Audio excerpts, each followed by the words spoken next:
This podcast is sponsored by BetterHelp Online Therapy. Check out betterhelp.com/TCFC. Now, as you know, I am a new mom, so my life is kind of crazy right now. And sure, everybody's life is full of stressors, and it doesn't matter who you are or what you have, your life is probably stressful. But I'm learning to navigate how to deal with any type of postpartum blues that I may be having, and BetterHelp has honestly really helped me. Now, you may not be feeling down and out and depressed or like you're at a total loss, but if your stress is high, your temper is shorter than usual, or even if you're starting to feel strain in any of your relationships, you could probably use the chance to unload. So unload the stress and get it out. Talk to someone who's completely unbiased about your life, someone who isn't going to judge you or take sides on anything. BetterHelp is customized online therapy that offers video, phone, and even live chat sessions with your therapist, so you don't have to see anyone on camera if you don't want to. It's much more affordable than in-person therapy, and you can start communicating with your therapist in under 48 hours. Unload the stressors and get some unbiased feedback. You'd be pretty surprised at what you might gain from it. See if it's for you. This podcast is sponsored by BetterHelp, and True Crime Fan Club podcast listeners get 10% off their first month at betterhelp.com/TCFC. That's BETTERHELP.com/TCFC. Hey everyone, it's Lainey. I'm going to be dropping the latest episode I did for my show on Spotify Greenroom called True Crime Convos. True Crime Convos happens every Tuesday at 7 p.m. Central on the Spotify Greenroom app. It would really mean a lot to me if you downloaded the app, followed me, and joined me for a show. I can't wait to discuss cases with a live audience, and I know that fan club members can really add to the discussion. Thank you again for all of your support. It means the world to me, and I know I say that every time, but it's true. Oh, and if you know anyone or happen to work at Instagram, can you ask them to give me my True Crime Fan Club account back? Seriously, it's been a while, and I'd like it back before I have to start a new one. Okay, enough of the business. Here's the episode. Hello, everyone. Welcome back to True Crime Convos with me. I'm your host, Lainey, host of the True Crime Fan Club podcast, the Crimes of Passion podcast, the paranormal podcast called Is Haunted What Now? And I am hosting today True Crime Convos. It's our first show in our lineup of true crime content on Tuesdays. I want to thank everybody for joining me. I am very thrilled to be with you guys today. We're going to be talking about a really sensitive case. It involves a 3-year-old little girl. This case actually happened very close to the place that I used to live, or the town that I used to live in, called Plano, Texas. Both areas, Richardson and Plano, are rather affluent towns. So this was very shocking when it first came out. And so, yeah, I kind of, when it first happened, I was like, already pegged kind of who did it. Not that I'm obviously proud of that, but just saying, like, it is a difficult case to go through. So we are going to go ahead and get started. So thank you again for joining me today. So for 3-year-old Sherin, she was born on July 14th, 2014 in Gaya, India. She was named Sherin Susan Mathews by her adopted parents, but she was first abandoned at a very young age by her biological parents for reasons that still remain unknown. Social workers discovered her near a bush outside of a train station and took her to a nearby orphanage. At the orphanage, since the staff had no idea what her name might be, they called her Saraswati, the name of a Hindu river goddess. And hi, everyone in the chat. And also, I think it's important to note, too, that this is fairly common in India. It depends on, economic circumstances, etc. Sometimes they may have health issues early on, and so parents know that they just can't afford to take care of their children, and so they abandon them. And then they hopefully find their way to an orphanage, but that doesn't always happen. In Sherin's case, it did. She lived in the orphanage until July 8th, 2016, when she was adopted by U.S. residents Wesley and Cindy Mathews. At the time of her adoption, Wesley and Sunny spoke Malayalam, a common language in South India. And according to the orphanage employees, Sunny barely spoke any Hindi. And when asked about Sherin, the orphanage employees described her as a happy, healthy child, though other accounts say at least one person noticed a pattern of sadness on Sherin's face when looking at photographs at her. While there was speculation about Sherin's developmental rate, the staff at the orphanage have stated that Sherin never had any problems consuming any food or drink during their care. And this is going to be important later on as the case moves forward to trial. Petite and round-cheeked with short brown hair and brown eyes, Sherin's main defining characteristic was a cross eye, which apparently set her apart from the other children at the orphanage. After her adoption by the Mathews family, Sherin moved with them to Richardson, Texas. And the couple had already, been living in Richardson for quite some time. And they had a biological child who was born in 2013. Now, since she is a minor and was a minor at the time this crime was committed, we don't share her name. It is public knowledge, but as a practice, and I think an ethical, reason, true crime people should not be doing that. So we do not make that a habit of sharing minors' information. Now, since Sherin is a victim of a crime, that is why we are sharing her story. So we're going to go into her disappearance because this is how we're able to find out about Sherin's home life and kind of things that were going on behind the scenes. So on October 7th, 2017, just over a year after her adoption, Richardson police were notified of Sherin's disappearance. Wesley Mathews, Sherin's adoptive father, is the one who made the phone call. Now, according to Wesley, he took Sherin outside at 3 a.m. as a form of discipline for not drinking her milk. And guys, when that first came up as a reason, like, why were you outside? Why was she outside at 3 a.m.? And when he said, oh, it was a punishment, I was like, oh, okay, yeah. So he definitely did something or something happened to her and they're afraid to get in trouble. So, they're starting to try and cover their tracks, et cetera. So as soon as I heard that, I was like, something's very odd and suspicious. And tell me, like your true crime feelers in the chat, if that's something you guys think too. Because as soon as I heard it, I was like, wow. So he told police that because of her time in India, Sherin was malnourished and needed to be eating and drinking any time that she was awake to keep her weight up. That was seemingly confirmed by a source from CARA, which is the Child Adoption Resource Authority, who claimed that Sherin was undernourished from the time of her adoption and continued to be small for her age. Now, if you Google photos of Sherin, you'll see that she is very tiny for a 3-year-old. She almost looks like she's maybe like 1.5 or 2 years old. She's very tiny in stature. So it does make sense. And it is confirmed that she did have health issues in regards to keeping up her weight. And it's not surprising. Again, think about the orphanage not having a lot of resources to be able to address Sherin's health problems or give her a proper workup. So a lot of the information that Sherin came with from India didn't really help them. So Sini and Wesley took her to doctors a lot to try and figure out what was going on with her.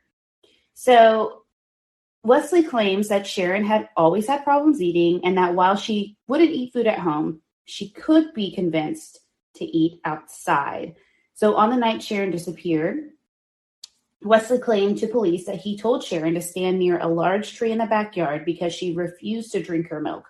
Again, listen, for being a 3-year-old, I highly doubt they have any understanding whatsoever of punishment in the sense that, like, oh, you didn't drink your milk, go stand out by a tree. That doesn't make any sense.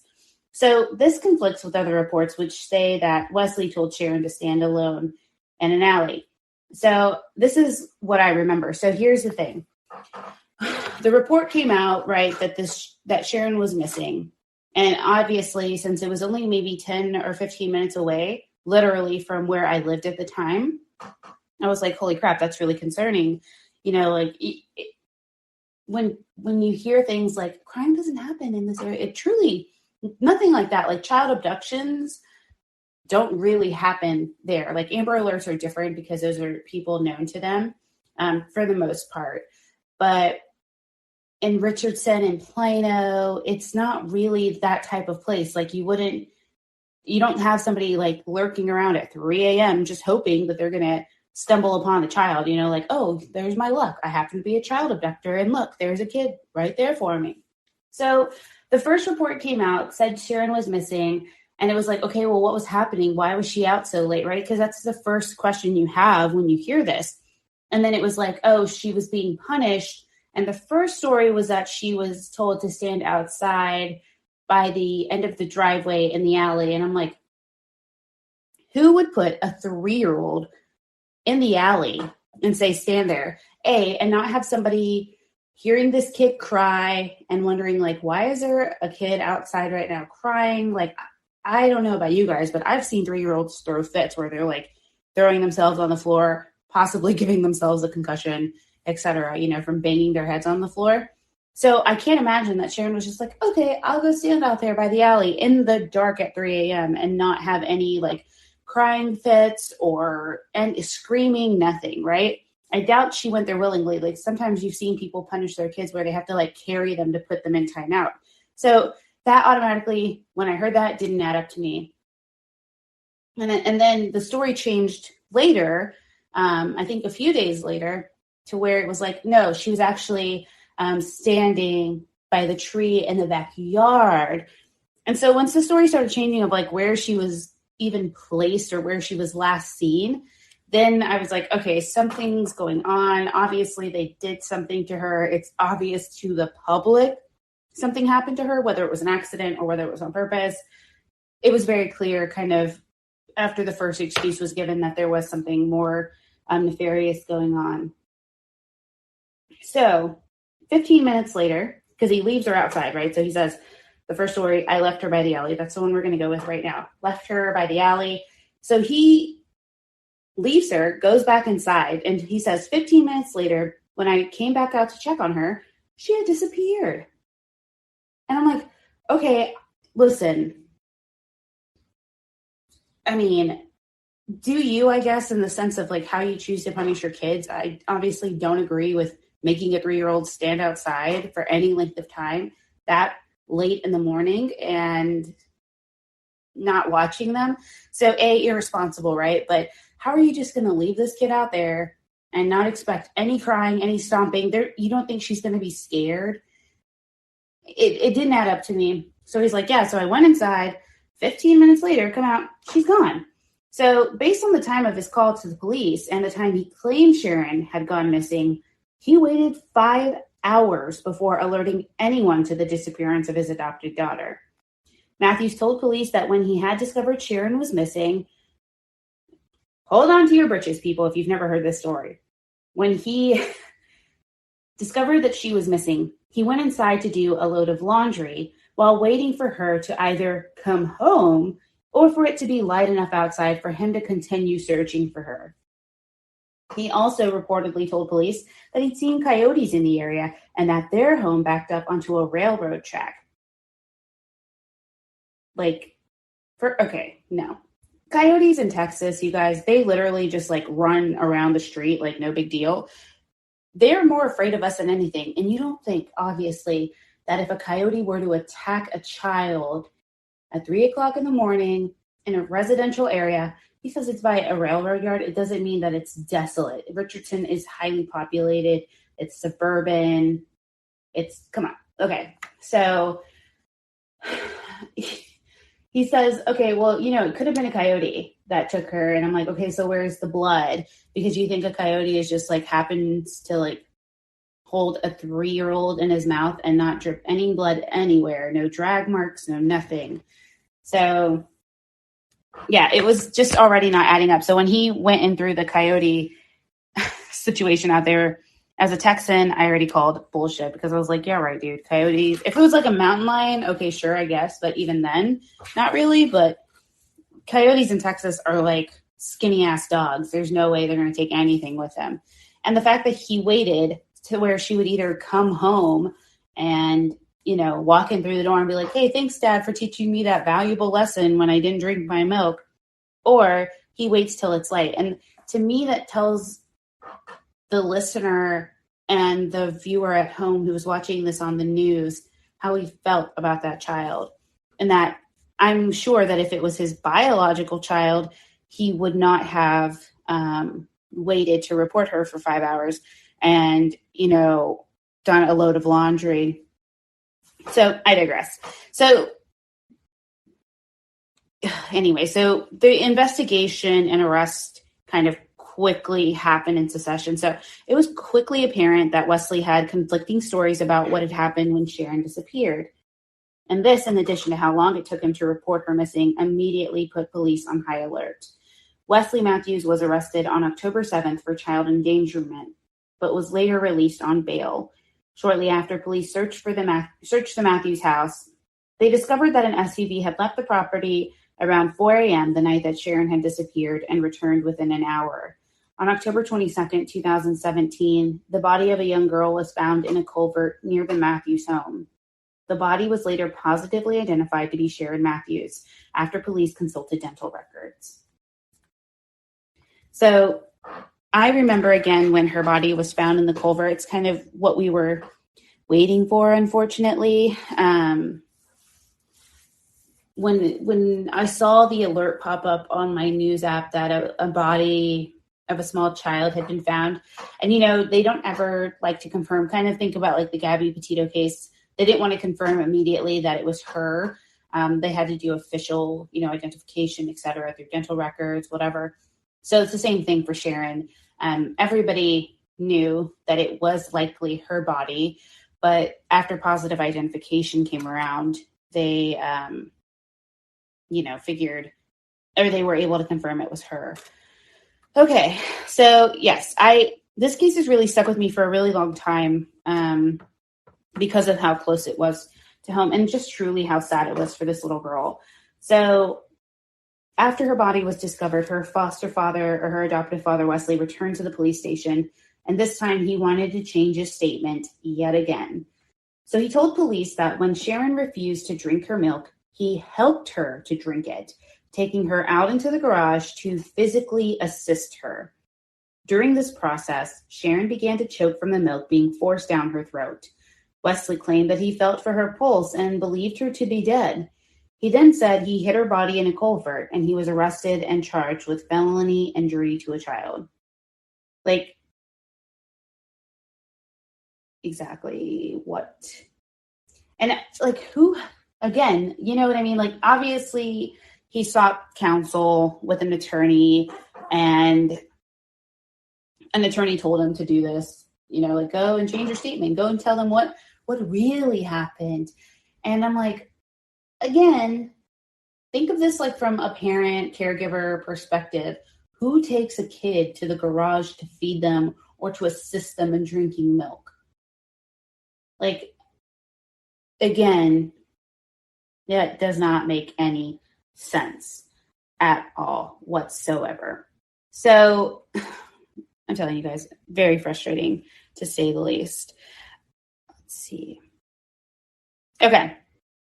So let's go back to where we were. Sorry, just went on a tangent there. So once Sherin's body was taken in for an autopsy, it was discovered that the toddler had been suffering from old and new injuries, all in various stages of healing, including broken bones. So during the ensuing investigation, a physician stepped forward and claimed that she had notified Child Protective Services after Sherin was brought in with a bone fracture in 2016, which the family claimed was from her older sister pushing her off the couch. In another instance, when Sherin was brought in for fractures in her legs, her adoptive mother, Cindy, told doctors that Sherin had sustained injuries from falling at a playground, but physicians insisted that Sherin's injuries were not consistent with that story. They concluded that the child's injuries were signs of abuse. On November 16, 2017, Cindy Mathews turned herself into police. She was charged with child abandonment as she left Sherin home alone the night of October 6th before she disappeared. Okay, here's another thing that's going to piss you off. Again, remember, this kid is 3 years old. And not to say that this doesn't happen, but to make it seem like it's such a normal thing and a reasonable thing to do shows how disconnected with reality these people are. So she says that the family claimed they'd left Sherin in the kitchen to go have dinner because they were frustrated that she wouldn't drink her milk And when they returned 90 minutes later, she was still where they'd left her, and she was alive. Cindy insisted that she'd been asleep when Sherin had gone missing and that she had no idea what happened with Wesley after she'd gone to bed.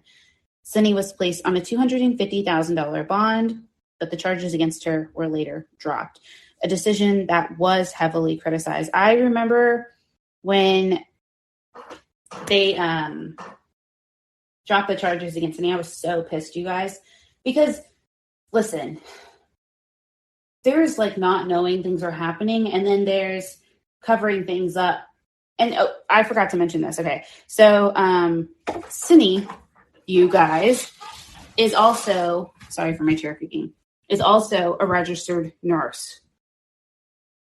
Okay.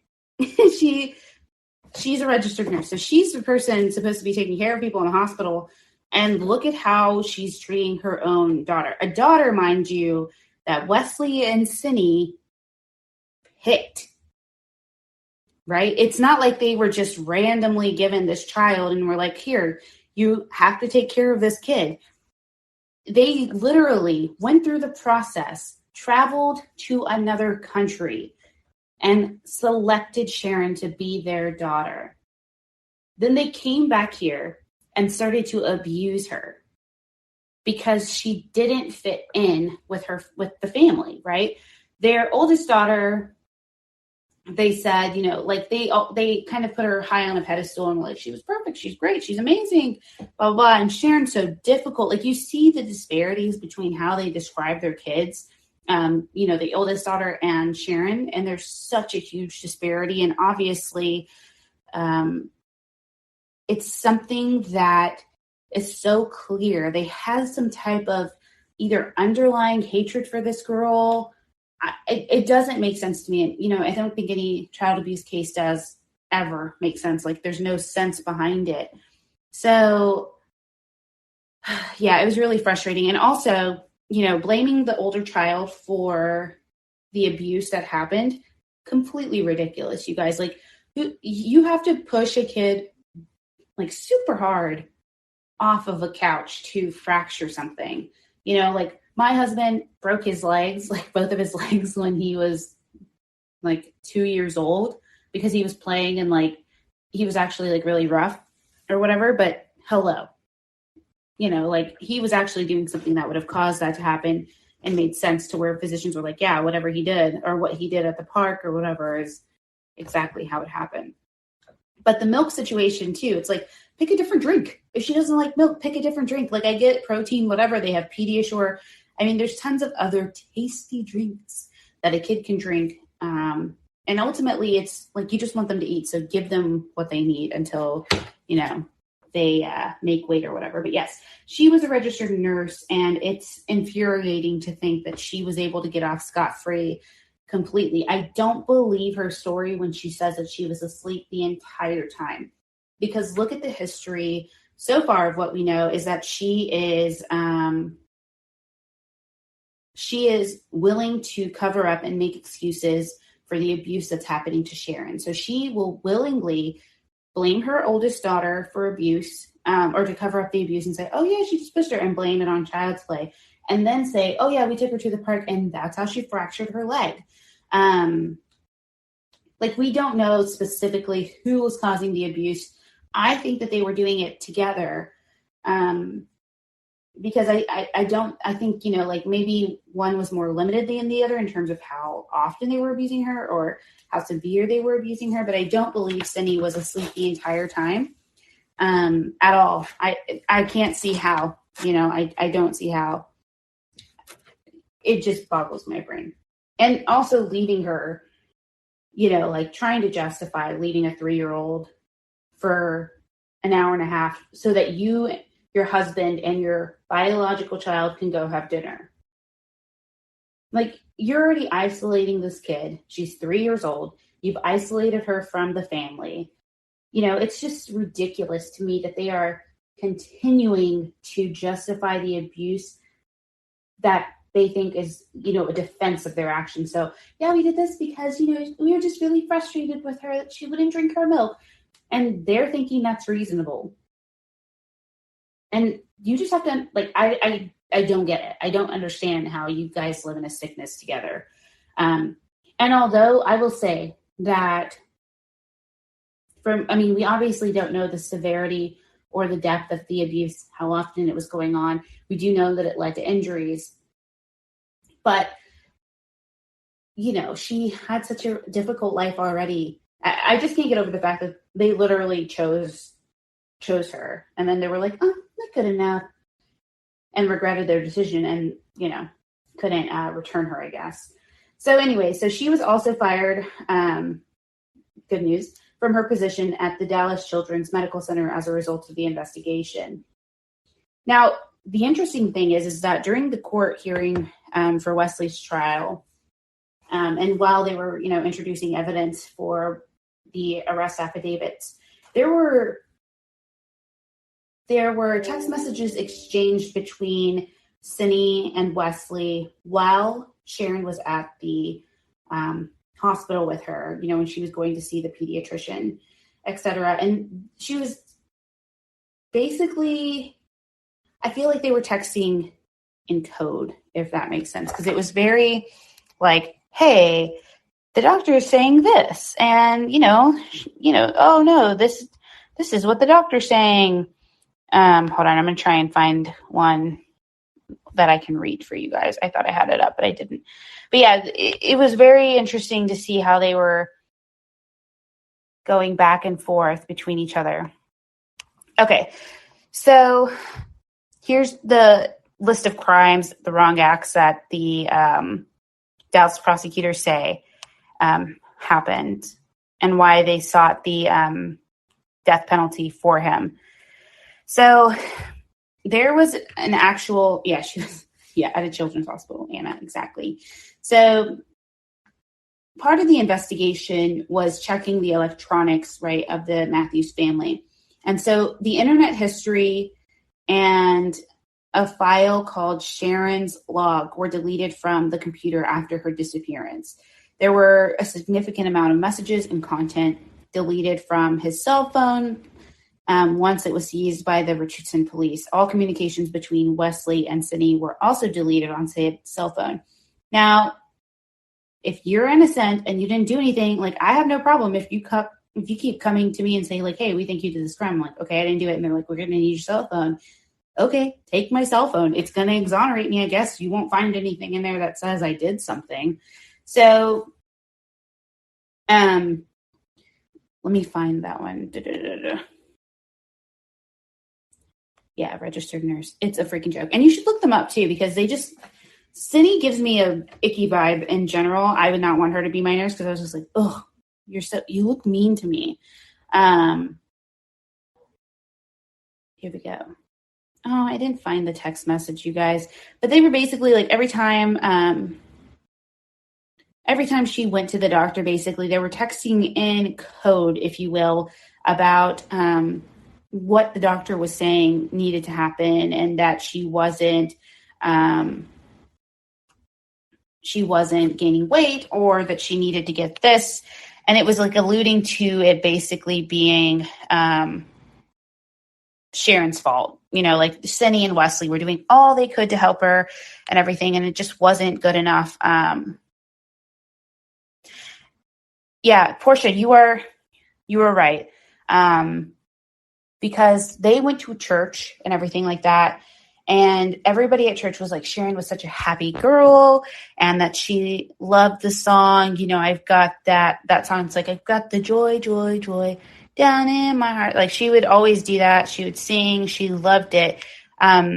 She was like this little tiny baby doll, you know, like everybody thought she was so cute.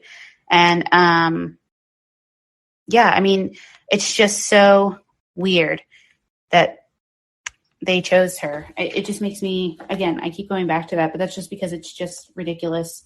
Okay, so let's get to it then we'll open it up to chat and everything, and everybody can share how pissed off they are about this. Okay, so Wesley ends up being sentenced to life in prison for injury by omission to a child. He attempted to appeal the sentence, claiming that photos of Sherin's body should have never been shown in court, nor should the jury have been shown details that gave a history of injuries prior to her death. He was denied a new trial on September 5th, 2019, and he's still in prison where he belongs to this day. So Sherin was laid to rest in the cemetery at the Turrentine Jackson Morrow Funeral Home on October 31st, 2017 in a private ceremony. The location of her grave was kept secret until her headstone was placed. Now, due to the mass of public attention on the case, there have been people who have flooded that gravesite with love and support for Sherin and her memory, which is amazing and great, and really shows how the community rallied against or behind her. So the biological daughter of Cindy and Wesley was placed in foster care immediately following Sherin's disappearance. Since then, she's been placed in the care of family members in Houston and continues to live with them. Cindy and Wesley had their rights as parents stripped from them on their biological daughter, and they are not permitted to contact her or interact with her in any way. It's a court order, so if they do, they're in violation of that. Sherin's headstone holds an inscription that reads, "A moment in our arms, a lifetime in our hearts," an inscription chosen according to a source close to the Mathews family by Wesley Mathews himself. So I think it's also interesting. So as we go into trial and everything like that, during the trial, Wesley was trying to make himself relatable to the jury and liked by the jury, hopefully to get like a lighter sentence. I think that was kind of what the defense was doing. So during the trial, he would say things like, I drove for like an hour trying to find a really peaceful place for her to be in. And I wanted her, I didn't want animals to get to her, and I wanted her to be safe. So that's why he put her in a culvert. You guys, if you've ever seen a drainage culvert, it is not anything that I would even put my dog in terms of like laying him to rest, right? It made no sense to me that he was saying that. And then he was like, oh, and I also, I struggled to get her in there. Like he really tried. I mean, like, think about like the Watts children, how they were shoved into those oil bins. That's basically how he had to fit Sherin in. Even though she was tiny, that doesn't mean that it's easy to get her body into a culvert. So he's saying to police, like, I made sure that she didn't get any cuts on her body because she's my little girl. He says he was looking for a place, just to safely keep her. And mind you, the thing he chose to transport her body in was a trash bag. And he put her in that trash bag, then drove to the culvert and put her in feet first. And he's watching from the courtroom. He's watching his interrogation as he's saying these things, and he's feigning heartbreak. Like he's covering his mouth like, oh my gosh, like, oh, terrible. Like he's reliving this nightmare. A nightmare, mind you, that he created himself. It's insane. So he said, like he makes another quip about driving around, putting her in this trash bag. And he says, I didn't just want to dump her somewhere. I wanted to honor her. And that's why he put her half a mile from their home, because he wanted to honor her and have her someplace safe. He said that when it looked like she had died choking. Mind you, he didn't take any life-saving measures, didn't attempt CPR, didn't attempt Heimlich or anything like that to try and help her clear the milk from her lungs or whatever if she was choking. He just let her die or assumed she died. And so he just said, I got the feeling that it was too late and that maybe there's another way to deal with this. And so he just basically lays her down on the garage floor and is just staring at her body for a while to figure out like what he's going to do. And he at least said at first, like his whole thing was like, oh, she choked on the milk. But here's the thing. If she was choking, she wouldn't be able to make any sounds. Like she wouldn't be able to be like, huh. Like she's obviously getting air in her lungs, etc. So he kind of contradicts his own story by saying, like she died while she was choking. She kept coughing and then her breathing started to slow and she kept just saying da da da da. And he was just like, I tried, rubbing her arms to warm her body. Again, his wife is a registered nurse. So why wouldn't you go run to the person who actually understands life-saving measures and wake her up to save her child's life if she was indeed choking. It was just ridiculous to me. So yeah, that is the end of that case, you guys. It was very, very interesting. I highly recommend, if you do want to know more in depth about the case and really understand like the trial, what happened, you can listen to the Court Junkie podcast. She covered the Sherin Mathews case and really does a great job of going into the case and going into the court testimony and everything that was going on there. It was very surprising. I found it very surprising that Wesley took the stand in his own defense. So you do get to hear from him. And he just basically says that he took the stand in his own defense to own up to the lies he told and the mistakes that he's made, but he ultimately wants the jury and the public to know that he loved his daughter.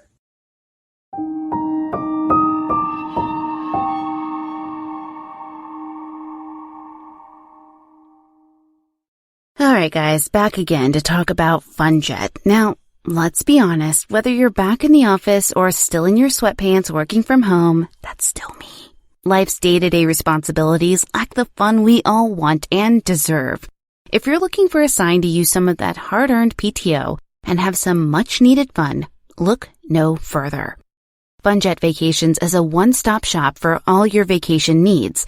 And as experts in the industry, FunJet Vacations offers customers a fast, easy, and fun way to book their next vacation with exclusive package deals to all-inclusive resorts in Mexico, Central America, and the Caribbean.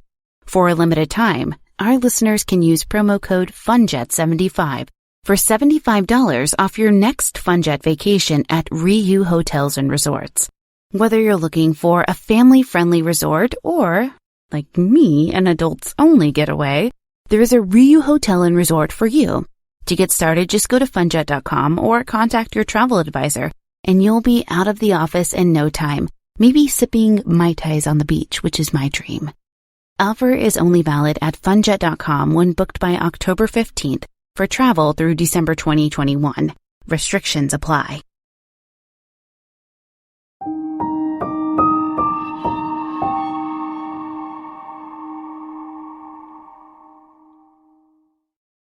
So, yeah, absolutely ridiculous.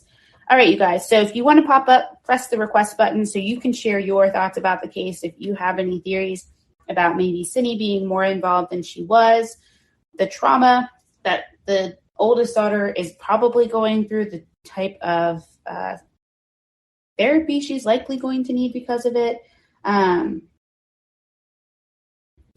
just don't think that he was equipped whatsoever to be a father or an adoptive father. Like maybe they had you don't know a lot like about their history in terms of like how they treated their older daughter, other than she wasn't abused to our knowledge. That never came out in any court testimony or anything like that. Sorry. So we don't really have a lot of information about how they treated her outside of what they're trying to say she did.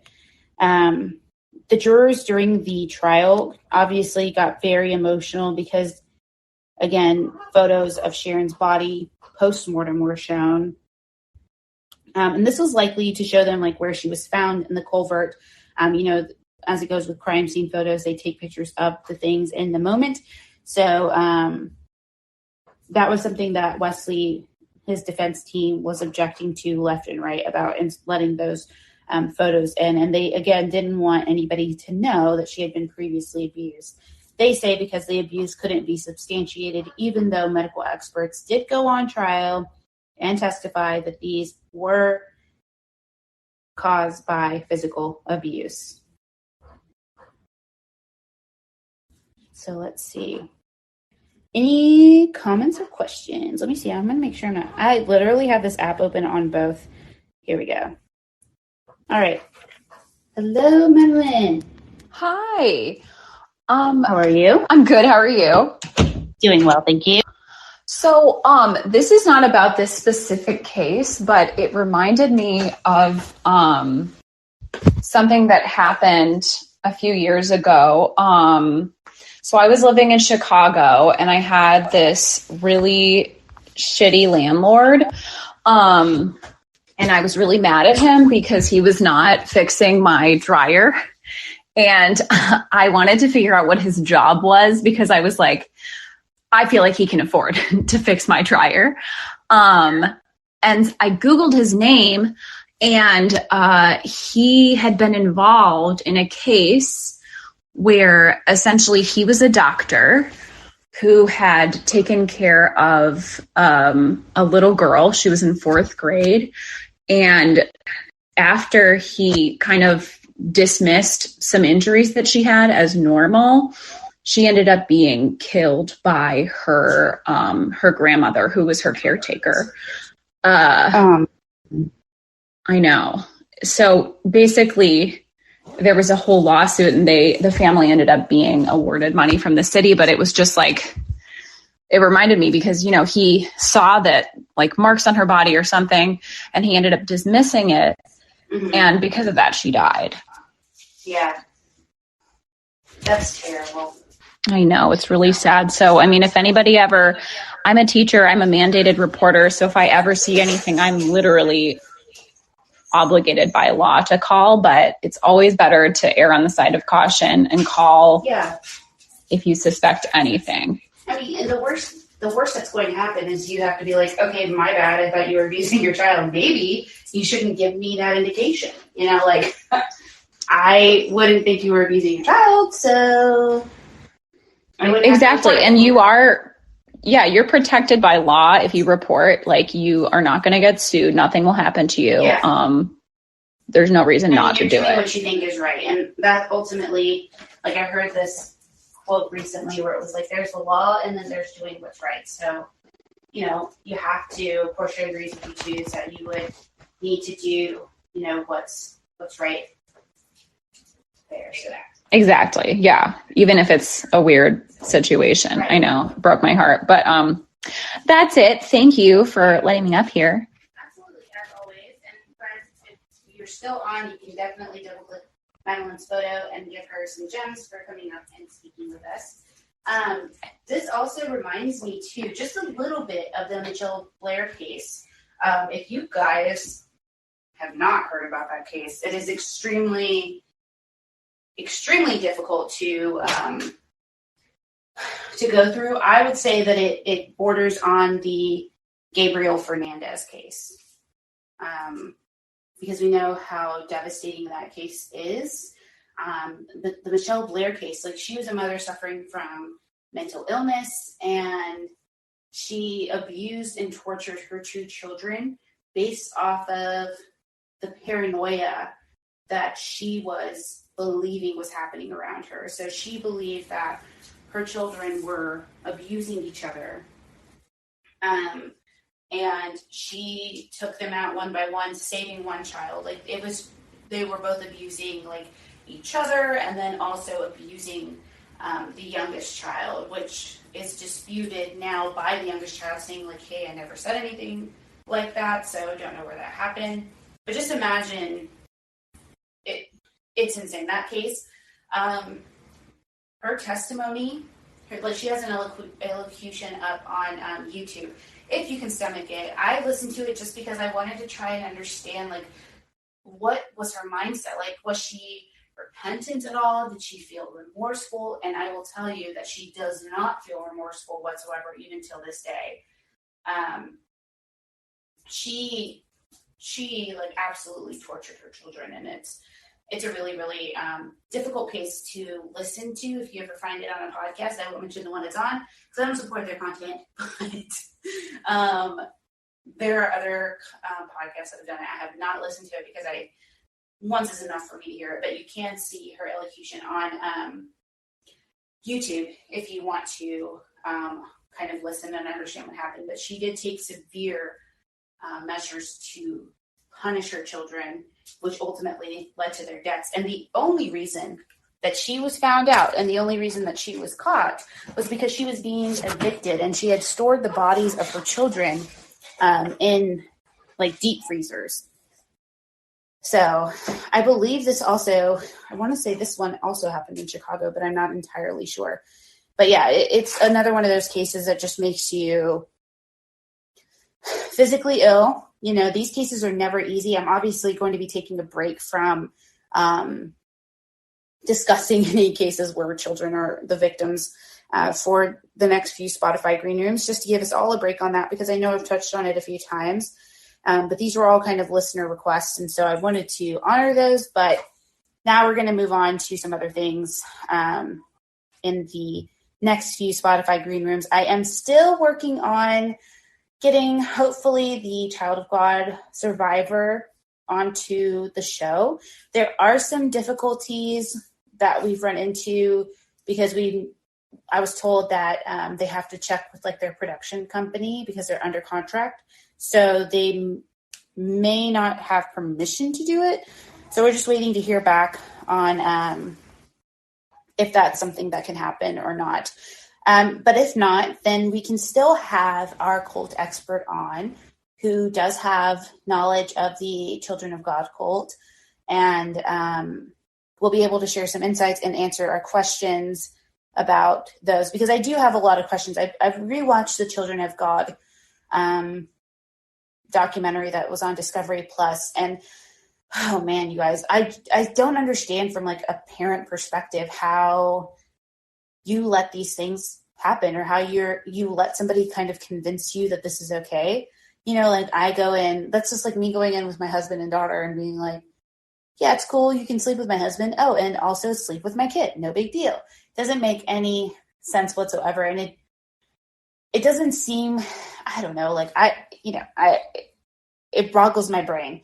And I want to understand the psychological aspect behind it. I want to know what in a person's, psychology makes them a victim of a crime like this, or complicit in crimes like that, like severe crimes of child sexual abuse, things like that. Like, how do you push aside those kind of gut punch feelings where you're like, this is wrong, and go, this is wrong, I think, but maybe it's not, because Jesus is telling me, or the prophet guy who says he's a prophet is telling me, that this is the right thing to do. I have no idea. It makes zero sense to me, but I'm hoping that we can get the survivor on. Of course, we want to be respectful, so we're obviously not going to ask any questions that they're not okay with answering.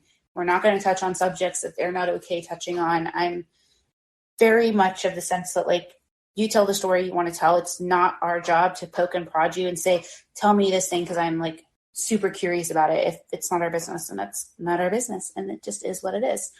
So hopefully I'll have an update for us soon on that one. I'm crossing my fingers, and I hope it can happen, because she has such an incredible story. She is an incredible survivor and person in general. So I'm really hoping that she's able to come on.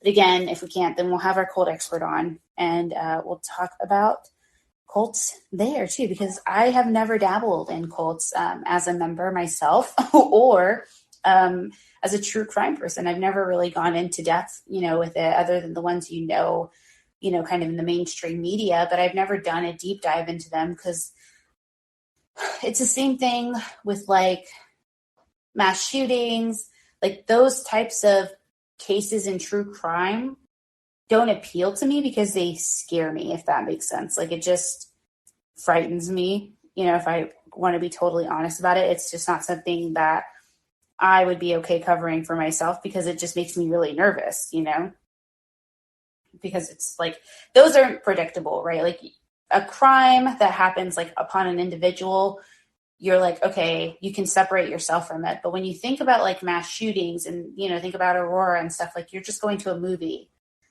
you have no idea, and then this thing happens. Or you're just going to work and you have no idea, and this thing happens. So to me, that's too unpredictable.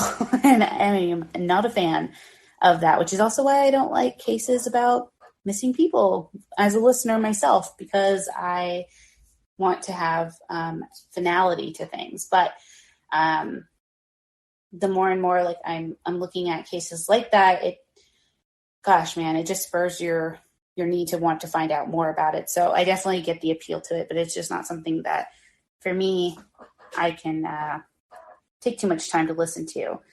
But I did have another announcement here. So on October 23rd at 10 a.m. Eastern time, going to have the author, his name is Mark Hartzman, on. He wrote this book called Chasing Ghosts. And this is more like for the paranormally side people. But it also dabbles in some of the true crime. So we're going to have him on. There's also going to be a giveaway for the book. But it's a really, really interesting book because it talks about like people's fascinations with, supernatural things and paranormal things. And we also know that as we've been listening and, taking in a lot of true crime content, that some of this stuff does dabble in the supernatural. Like there are people who believe that supernatural powers lead them to do, these really terrible things. Like think of the Pazuzu case, right? Where he literally believes he's a devil, or he is a Satanist in the sense, or a devil worshiper. I wouldn't say Satanist because there's obviously a difference. And, he goes on to murder people because he feels that he was told by the devil, or believes he's, one of the devil's spawn or whatever, to do something like that. So I thought it would be really interesting to have that crossover there where we can talk about spooky things, but also how they intersect with true crime, because what doesn't intersect with true crime these days? But yeah, I just thought that was going to be super interesting. If anybody else wants to pop up, I literally have this app open on two things because sometimes it bugs out. So I want to make sure I'm not missing anything. So just make sure if you do want to hop up, offer your opinions, or you want to share a case that, like for me, the Sherin Mathews, the Mitchell Blair case have haunted me for a while. There's ones that, I'm always like, oh man, that one really messed you up. If there's a case you want to share like that with us, please feel free to do that and hop on up. Don't be shy. It's going to be cool. You're going to be fine. It's going to be great. I promise. I think the first case that got me going in true crime was that of Eddie Lee Sexton. I've mentioned this before on previous shows. I even covered it in my podcast. It was like one of the first few episodes I did. Audio is terrible on this. That's why they're not published to like a public feed. You have to go to the website to listen to it. But that one was a case I read about when I was like 12 or 13, which shame on my mom for letting me read that book. It's called House of Secrets by Lowell Caulfield. And it is a crazy true crime story that I honestly, when I first read it, being as young as I was, did not believe that it was a real story. I was like, wow, that was a good fiction book, Mom. And she was like, that's true crime. And so that means it's actually happening, or that it actually happened. And I was like, are you kidding me? Like there's people like this in the world that exist. And then that's kind of what led to me being so involved in true crime and wanting to know more. I read Crime Library pretty much nonstop because I wanted to be as knowledgeable on crimes as possible, thinking like what reasonable person thinks like, God, I hope I meet somebody who likes true crime like I do so I can talk to them about this case, and I want to be extra prepared. Yeah, that's what I was thinking when I was like 15 or 16. So very strange. I don't know if anybody else is like that, but that's kind of where it started for me. So yeah, those kinds of cases, like those just really like psychologically deep ones. The same thing with like Marcus Wesson. We're going to cover him in the future too, but another really kind of just messed up situation where there was a lot of like cult, aspects to it. Obviously child sex abuse, which seems to be rampant in cults. So I really want to understand that too. Like, do people start these cults with the idea that they're going to have access to children? Or is it just like, hey, this is a good perk after they start? I don't know. It's all things I definitely want to learn more about. Now, tomorrow I am stepping out of the true crime shoes that I normally wear. And at 5:30 Eastern, I'm going to be hosting a room covering the Britney versus Spears documentary that was just released today on Netflix. Hold, I need a drink. Who doesn't need a drink these days after that? I'm going to be joined by Sarah Hunt, who is married to one of the coolest dudes in podcasting from Small Town Murder. My God. So she's going to join me to talk about Britney Spears tomorrow too, because despite it being an entertainment, quote unquote, entertainment case, this is also a crime against Britney. If we want to think about the conservatorship abuse that's been going on, the potential violations to her, I would say, her human rights and her privacy. If what the documentary says is true, Britney has not come out yet to say anything. The Hulu documentary that was released by the New York Times, The Framing Britney Spears, and the most recent one that was released this week, she disputes and says that it was not very truthful or factual. So we'll see if she comes out and says anything about those cases or about the new documentary. But yeah, if you guys are interested in that, just make sure you press on my profile picture. You can also go up to the top and it'll say like follow or be notified, and you'll be notified basically every time I go live. So we could talk about that. Nobody wants to get up here and talk about a case. Are you kidding me? You're here on Tuesdays for true crime content, you guys. Literally, you can talk about any case. It's totally fine. Even the Gabby Petito case, which how insane is it that Dog the Bounty Hunter has now entered the chat to help find Brian Landry or whatever his last, I don't know. His name looks like it says Laundry. But yeah, I did not expect that. But Dog also, I used to watch him a ton when he was on A&E and stuff like that. R.I.P. Beth. But Dog also found somebody a long time ago. He ended up being in a Mexican jail. God, who was it? It was the Revlon heir, right? Or the Max Factor heir. It was, I forgot that guy's name. But he basically was chasing him too, I think. And he found him in Mexico. And I think it's illegal to like bounty hunt in Mexico. So he also got detained with that guy, but he ended up finding him. So I do think that people, I don't know. I still don't know. I think he's too much of a narcissist to complete suicide. That's typically what I see like with abusers and stuff. I just covered this recent case called Deadly Jealousy, where it talks about, intimate partner violence, etc. And a lot of the times, like the abusers aren't going to take their own lives or anything like that. Their whole point is like, I need to get this person that I'm obsessed with off the planet so that nobody can have them and I can, feel fine that I finally had complete control. I don't know. So oftentimes they don't off themselves. There are times when they do because, they do those acts and then either are remorseful or just like, yep, I made my choice and then that's it. And they already had this planned, I guess. I don't know. I don't really understand the mindset of a person who does that either. But yeah, so I do think that the recent revelations that just came out where the Landrys, I don't know how to say this last name, so I'm just going to say Brian's parents, okay? So Brian's parents allegedly or supposedly, based off of Dog's latest press conference, was that the parents had gone to this campground for like 2 or 3 days, and they said that 3 people went in, which would be the mom, dad, and the son, and then only 2 people came out. Now, the lawyer that Brian's family has retained is a weirdo. Like, I'm reading the text messages he's sending, and he's contradicting himself all over the place. So at first it's like, yeah, he stayed home the entire time. But then they decided to take him camping and, spend some quality time together. It's like, who does that? Who's like, I know I just killed my girlfriend, but I really have this itch for camping and adventure. Mom and dad, let's go. Even if they didn't know, which I roll please, even if they didn't know that he murdered Gabby, then why would you be like, let's take you camping with all of the scrutiny on you? What in your mind would make you think that it is okay to do that? It's so weird. Like, Unalive. There you go. Is that the new thing to say, Madeline? I've only seen that on TikTok because of the filters for content. Like, they don't want you to say things like that, or on YouTube.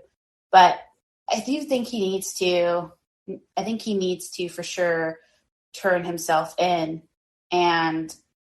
But again, he's a narcissist, so will he? It's everybody's problem. Gabby probably is the one who made him do it, or she got out of control and he had no choice but to react and blah, blah, blah. Like, I'm already thinking of the excuses he's going to make if he indeed does turn himself in or is caught. My hope is that he is still alive and can face justice for the murder of Gabby. And once the autopsy and results come out in regards to a cause of death, hopefully we'll have an understanding of what happened, and it'll likely dismantle whatever defense he thinks he's going to be able to put on for himself.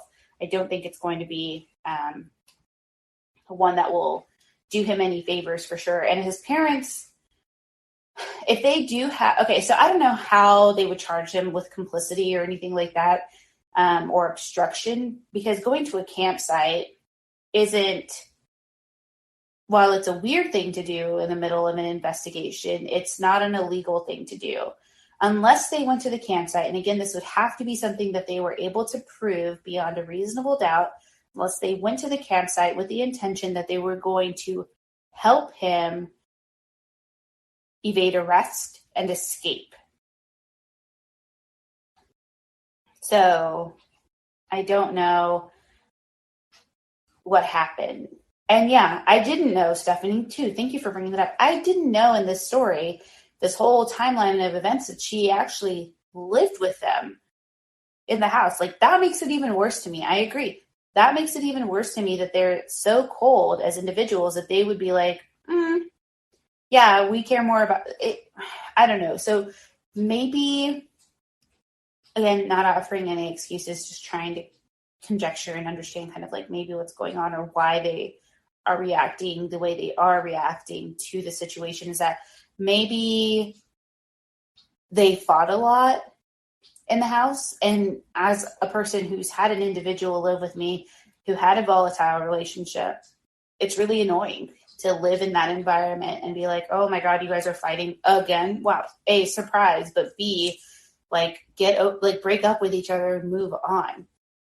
So I can get being frustrated and tired and maybe even relieved that she's no longer in the house.